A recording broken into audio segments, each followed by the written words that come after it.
Hello दोस्तों, कैसे हो आप लोग। स्वागत है आपका इस नई वीडियो में। तो आज के इस वीडियो में ये पार्ट 2 है हमारी मास्टर रिएक्ट नेटिव सीरीज का। इस पार्ट में हम डिस्कस करेंगे कि फ्लटर और रिएक्ट नेटिव के बीच में क्या डिफरेंस है, कौन से किसके अंदर क्या फायदा है, किसके अंदर क्या लॉस है सीखने का, या फिर दोनों के अंदर क्या फायदे हैं, एडवांटेज क्या हैं और क्या दोनों के अंदर एडवांटेज हैं, क्या उनकी कमियां हैं, क्या किसी का एक प्लस पॉइंट है। सारी चीज जो भी हम डिस्कस करेंगे इन स्लाइड्स के जरिए। ठीक है, स्टेप बाय स्टेप। तो अभी तक अगर आपने चैनल को सब्सक्राइब नहीं किया तो कर लो भाई लोग, क्योंकि ये सीरीज बहुत ही ज्यादा धमाकेदार होने वाली है और सारी चीजें क्लियर होंगी इस सीरीज के अंदर। ठीक है, तो स्टार्ट करते हैं।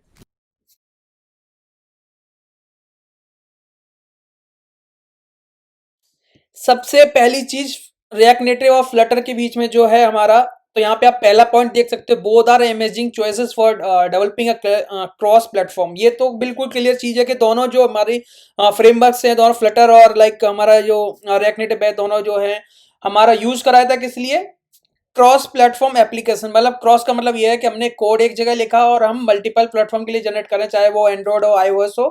प्लेटफॉर्म का मतलब हमारे ओएसएस डिपेंडेंट। ठीक है, ये तो दोनों चीजों के लिए सही है। पर इसमें एक अगला पॉइंट है, several differences which make them unique from each other. अब इसका मतलब है कि भाई दोनों से क्रॉस प्लेटफॉर्म एप्लीकेशन तो हम बना सकते हैं, बट दोनों के अंदर कुछ अपनी अपनी खूबियां हैं, फ्लटर की और रिएक्ट नेटिव की, जो आपस में लाइक दोनों को अपने आप में यूनिक बनाती हैं कुछ अलग अलग फीचर्स की वजह से। ठीक है, तो फीचर्स जानते हैं क्या है। सबसे पहले चीज हम जानते हैं प्रोग्रामिंग लैंग्वेजेस दोनों के अंदर कौन सी यूज होती हैं। तो रिएक्ट नेटिव के अंदर हम, अगर आपने रिएक्ट नेटिव थोड़ा बहुत भी पढ़ा या फिर तो आप जानते हो कि रिएक्ट नेटिव जावा स्क्रिप्ट बेस्ड क्या है, फ्रेमवर्क है। ठीक है, और जिसके अंदर जो हम सिंटैक्स यूज करते हैं वो JSX होता है, जावा स्क्रिप्ट XML होती है वो। ठीक है, और जहां पे फ्लटर वहीं पे क्या होता है, डार्ट प्रोग्रामिंग लैंग्वेज यूज करता है। डार्ट, और जो डार्ट जो सिमिलर होती है वो होती है हमारी जावा की तरह, क्योंकि ये क्लास बेस्ड प्रोग्रामिंग लैंग्वेज है, उप्स की तरह। ठीक है, उप्स यूज करती है। ओके, अगली चीज प्रोग्रामिंग लैंग्वेज की बात हो गई। अगली चीज है कि इसके अंदर जो ग्राफिक्स की रेंडरिंग जो हम यूआई दिखाते हैं, अपने डिस्प्ले कराते हैं, वो किस तरीके का स्ट्रक्चर फॉलो करते हैं। तो यहाँ पे देखो, Flutter uses 2D graphics rendering. ठीक है, मतलब 2D ग्राफिक्स रेंडरिंग इसके अंदर, जबकि रिएक्ट नेटिव जो है वो फ्लक्स का आर्किटेक्चर यूज करती है। फ्लक्स आर्किटेक्चर आप अलग से देख सकते हो, क्योंकि ये एक तरीके से मास्टर रिएक्ट नेटिव है, तो इसमें हम इतना ज्यादा डिटेल में फ्लक्स आर्किटेक्चर में नहीं जाएंगे, बट मैं आपको एक ओवरव्यू दे देता हूँ कि फ्लक्स आर्किटेक्चर क्या है। एक डेटा फ्लो है, जब हमारा यूआई से कोई भी एक्शन लिया जाता है तो वो एक डेटा किस सिंगल बोल सकते हैं, एक सिंगल वे में फ्लो करता है, और लास्ट में जाके फिर से यूआई पे जाके जहां से सारा एक्शन डिस्पैच होता है, वहीं जाके ये फिर से हमारा रिस्पॉन्स दे देता है। तो एक एक डेटा स्ट्रक्चर, डेटा फ्लो का एक आर्किटेक्चर है। इसी तरीके से रिएक्ट नेटिव काम करता है। तो इसको डिटेल में अभी नहीं पढ़ाएंगे, क्योंकि आपका यूज का नहीं इतना ज्यादा डिटेल, बट आप इसको सेपरेटली पढ़ सकते हो, फ्लक्स आर्किटेक्चर इस टर्म के नाम से। ठीक है, और रिएक्ट नेटिव जो है वो जावास्क्रिप्ट ब्रिजिंग यूज करती है। ठीक है, जावास्क्रिप्ट ब्रिजिंग के बारे में आगे बात करेंगे, इस सीरीज के अंदर जरूर बात करेंगे, बहुत अच्छे से बात करेंगे। ठीक है, अगली चीज है डॉक्यूमेंटेशन। तो डॉक्यूमेंटेशन की बात करें तो फ्लटर का जो है वो बेटर डॉक्यूमेंटेशन है, क्योंकि फ्लटर क्या है कि उनके सारे बजट्स खुद के हैं, गूगल ने खुद के बजट्स बनाए हैं। मोस्टली सारे जो भी कंपोनेंट या फिर उसके अंदर जो भी बजट बनाने, चाहे बटन हो, कुछ भी चीज हो, वो मोस्टली खुद की ही है। थर्ड पार्टी बहुत कम है। ठीक है, but react native has a little bit confused documentation. इसका मतलब क्या है कि रिएक्ट नेटिव का जो थोड़ा सा डॉक्यूमेंटेशन है वो पुअर क्वालिटी का है। क्यों, रीजन क्या है, क्योंकि तो रिएक्ट नेटिव जो है वो थर्ड पार्टी लाइब्रेरीज पे ज्यादा डिपेंड करती है। मोस्टली चीजें हम रिएक्ट नेटिव के अंदर खुद की भी हैं, ऐसा नहीं है खुद का नहीं है, बट बहुत सारी चीजें हैं जो हमें थर्ड पार्टी ही यूज करनी पड़ती हैं, जो फ्लटर के अंदर थोड़ा सा कम यूज करनी पड़ती है, क्योंकि उन्होंने मोस्टली चीजें खुद की बना रखी हैं।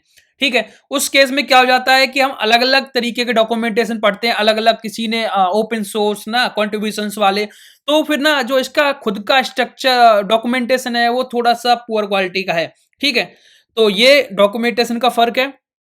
अगली चीज जो है हमारी इंस्टॉलेशन। फ्लटर को और रिएक्ट नेटिव को अपने सिस्टम पे इंस्टॉल करने का तरीका है वो क्या है।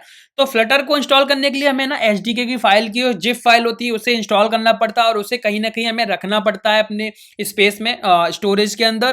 ठीक है, और उसका पाथ वगैरह हमें सेट करना पड़ता है। ठीक है, बट रिएक्ट नेटिव के केस में क्या होता है ना कि हम क्योंकि हम नोड यूज करते हैं तो एनपीएम पैकेज जो एनपीएम होता है नोड पैकेज मैनेजर उसकी हेल्प से मैं सिंगल किससे एक कमांड से रिएक्ट नेटिव को इंस्टॉल कर सकते हैं अपने सिस्टम पे। ठीक है, तो ये थोड़ा सा इजी होता है, रिएक्ट नेटिव इंस्टॉल करना थोड़ा सा इजी होता है और ज्यादा स्पेस नहीं लेता है क्योंकि कोई फाइल सिस्टम बड़ा सा डाउनलोड नहीं हो रहा, कोई जिप फाइल डाउनलोड नहीं कर रहे हैं बड़ी सी, जो हमारा फ्लटर के केस में होता है। तो इंस्टॉलेशन प्रोसेस रिएक्ट नेटिव का थोड़ा सा ईजी है फ्लटर के कंपेयर में। ठीक है, और उसके बाद हमारा 3D सपोर्ट।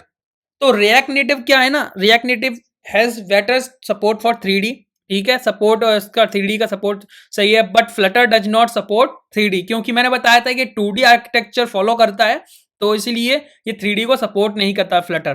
ठीक है, बट देखो कहीं ना कहीं कुछ चीजों की अगर डायरेक्ट जो प्रोफेशनल सपोर्ट्स नहीं होते बट जुगाड़ करके तो बहुत सारी चीजें की जा सकती, तो मैं उसकी बात नहीं कर रहा हूं। ठीक है, अब बात करते हैं प्रोडक्ट्स डेवलप्ड, मतलब रिएक्ट नेटिव के अंदर हम क्या प्रोडक्ट बना सकते हैं, है ना, और एप्लीकेशन बना सकते हैं। फ्लटर के अंदर क्या बना सकते हैं, तो रिएक्ट नेटिव के अंदर हम क्या कर सकते हैं, एंड्रॉयड एंड आईओएस एक कोड लिख के सिंगल कोड बेस से हम एंड्रॉयड और आईओएस का ऐप बना सकते हैं। बट वेब ऐप अगर हमें बनाना है तो मैं रिएक्ट जेएस पे काम करना पड़ेगा, जो हमारा वेब एप्लीकेशन बनेगा। एंड्रॉयड और आईओएस वाला कोड को हमें थोड़ा बहुत चेंजेस करने पड़ते हैं रिएक्ट में जाके, और वहां पे हमें HTML के टैग यूज करने पड़ेंगे। ठीक है, बट फ्लटर के केस में क्या, अगर आपने सिंगल कोड लिखा है तो उससे आपका Android, iOS, web, desktop, embedded application, embedded का मतलब जैसे हमारे एटीएम का लॉजिक हो गया, अलग तरीके के जो छोटी छोटी घड़ियां होती है, स्मार्ट वॉचेस, अब तो उनमें एंड्रॉयड और मैक आने लगा, बट और भी चीजें होती हैं जिनके अंदर एंड्रॉयड नहीं होता है ना, उस केस में इस तरीके के एप्लीकेशन हम बना सकते हैं फ्लटर के अंदर इजिली। ठीक है, एक ही सिंगल कोड बेस से आप इतने सारे एप्लीकेशंस बना सकते हो, तो फ्लटर का ये एक पॉजिटिव पॉइंट है, प्लस पॉइंट है in comparison to React Native. ठीक है, तो ये सारी चीजें हैं जो हमें फ्लटर और रिएक्ट नेटिव के बारे में थोड़ा सा डिफरेंस बताती हैं। बट अगर हम माने तो देखो कोई चीज रिएक्ट नेटिव के अंदर पॉजिटिव है तो कोई चीज नेगेटिव रिएक्ट नेटिव के अंदर भी है, वहीं पे फ्लटर के अंदर कोई प्लस पॉइंट है तो कहीं नेगेटिव पॉइंट भी है, क्योंकि फ्लटर मोस्टली सारी चीजें खुद से कर देता है। बहुत सारे एनिमेशंस भी ये खुद की इनकी लाइब्रेरी है, बहुत ही अच्छी इनबिल्ड एनिमेशंस। बट उस केस में क्या है कि इसका जो फाइल साइज है ना बहुत बड़ा हो जाता है in comparison to React Native. ठीक है, और रिएक्ट नेटिव के अंदर क्या है कि बहुत ज्यादा एनिमेशंस नहीं है, बट थर्ड पार्टी की हेल्प से हम कर सकते हैं, तो उसका थोड़ा सा फाइल साइज की बात रहती है। फ्लटर बहुत ज्यादा फास्ट है, रिएक्ट नेटिव थोड़ा स्लो हो जाता है एनिमेशन के केस में। ठीक है, क्योंकि इसके अंदर जावा स्क्रिप्ट ब्रिजिंग का काम है, मतलब जावा स्क्रिप्ट का जो कोड होता है वो कोड कन्वर्ट होता है ना, जावा स्क्रिप्ट ब्रिज के जरिए, जो रिएक्ट नेटिव ब्रिज वाला बोलते हैं, इसे रिएक्ट नेटिव ब्रिज भी बोल सकता है, उसके जरिए। ठीक है, बट फ्लटर में कोई ब्रिज वगैरह नहीं है, डायरेक्ट कोड रन होता है, तो उसके इसमें फ्लटर थोड़ा फास्ट चलता है और रिएक्ट नेटिव थोड़ा स्लो चलता है। तो आपके अपने अपने दोनों के पॉइंट हैं। ठीक है, तो इस तरीके से हम दोनों पे काम कर सकते हैं। तो ना मैं फ्लटर को गलत बोलूंगा, गलत मतलब बेकार बोलूंगा, ठीक है, ना मैं रिएक्ट नेटिव को बेकार बोलूंगा, दोनों अपनी अपनी जगह सही है। It depends on the requirement what we are going to create या फिर बिल्ड, है ना, किस तरीके का एप्लीकेशन बनाना चाहते हैं और क्लाइंट की क्या रिक्वायरमेंट है। ठीक है, तो इस वीडियो में इतना ही, आपको आई होप समझ में आ गया होगा रिएक्ट नेटिव और फ्लटर का फर्क। ठीक है, तो मिलते हैं नेक्स्ट वीडियो में। अगर वीडियो अच्छा लगा है तो अभी कभी लाइक कर दो, चैनल को सब्सक्राइब कर लो। मिलते हैं नेक्स्ट वीडियो में, तब तक के लिए बाय।